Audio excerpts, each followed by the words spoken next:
नमस्कार. आजचा आपला डीप डाईव्ह मुलींच्या सक्षमीकरणासाठी असलेल्या सरकारी योजनांवर आहे. पण आपण ह्याकडे फक्त योजना म्हणून नाही बघणार.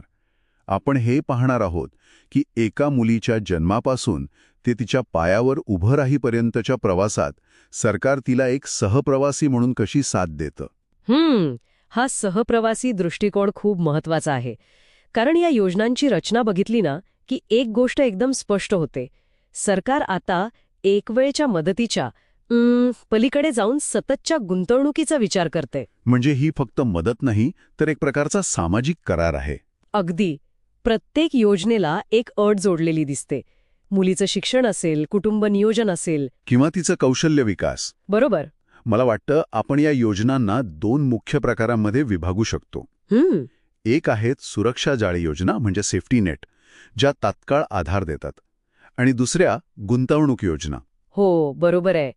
सुरुवात आपण सुरक्षा जाळे योजनांपासून करूया का? नक्कीच. याचं उत्तम उदाहरण म्हणजे बालिका समृद्धी योजना.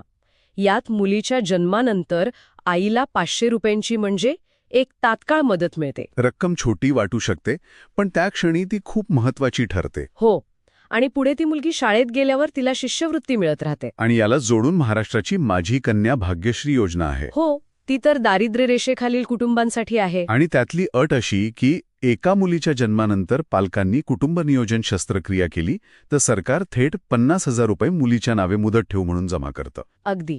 आणि विचार करा, एका कुटुंबाला जेव्हा कळतं की आपल्या मुलीच्या नावे बँकेत 50,000 रुपये आहेत, ते पैसे लगेच मिळत नाहीत, पण ती भावनाच खूप मोठी आहे. हो, यामुळे मुलीकडे बघण्याचा दृष्टिकोन बदलू शकतो. नक्कीच. आणि या सगळ्याला ऊर्जा कुठून मिळते? तर बेटी बचाओ बेटी पढाओ या मोठ्या चळवळीतून. म्हणजे जन्माच्या वेळी सरकारनं आधार दिला, पण शिक्षण आणि इतर मोठे खर्च ते यापेक्षा खूप जास्त असतात. मग पुढे काय? इथेच गुंतवणूक योजनांची भूमिका सुरू होते. अगदी बरोबर. इथे येते सुकन्या समृद्धी योजना. ही एक शुद्ध गुंतवणूक योजना आहे. पालकांना मुलीच्या भविष्यासाठी बचत करायला प्रोत्साहन देते. आणि यावर आकर्षक व्याज मिळतं असं मी ऐकलंय. ते नेमकं किती आकर्षक असतं? साधं उदाहरण द्यायचं झालं तर या योजनेचा व्याजदर अनेकदा बँकेच्या FD पेक्षा जास्त असतो. अच्छा. आणि तेही करमुक्त लाभांसोबत. मुलगी 21 वर्षांची झाल्यावर किंवा 18 वर्षांनंतर उच्च शिक्षणासाठी किंवा लग्नासाठी ही रक्कम काढता येते. म्हणजे ही निव्वळ बचत नाही. ही एक हुशार गुंतवणूक आहे. अगदी. पण ही गुंतवणूक शिक्षणासाठी वापरता यावी यासाठी मुलींनी शाळेत टिकून राहणं महत्वाचं आहे, विशेषतः दुर्गम भागांमध्ये. हो, ही खूप मोठी अडचण आहे.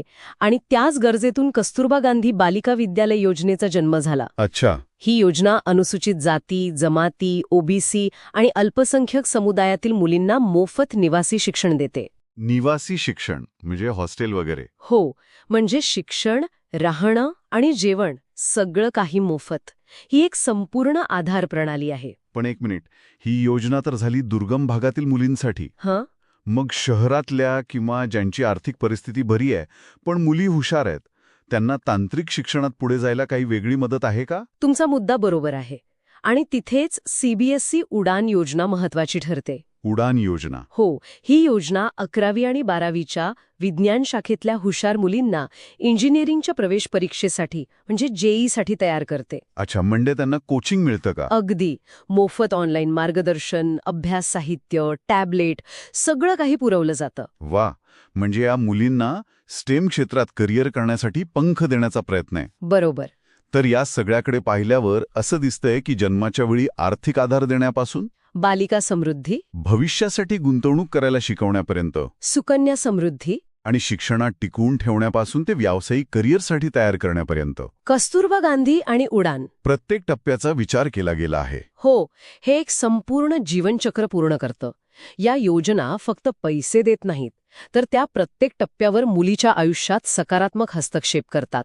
हाच तो सामाजिक करार आहे ज्याबद्दल मी सुरुवातीला बोलले. थोडक्यात या सर्व योजना मुलींना समाजात सन्मानाने जगण्याची आणि स्वतःच्या पायावर उभं राहण्याची संधी देतात. आणि जाता जाता एक विचार करण्यासारखा प्रश्न मनात येतोय.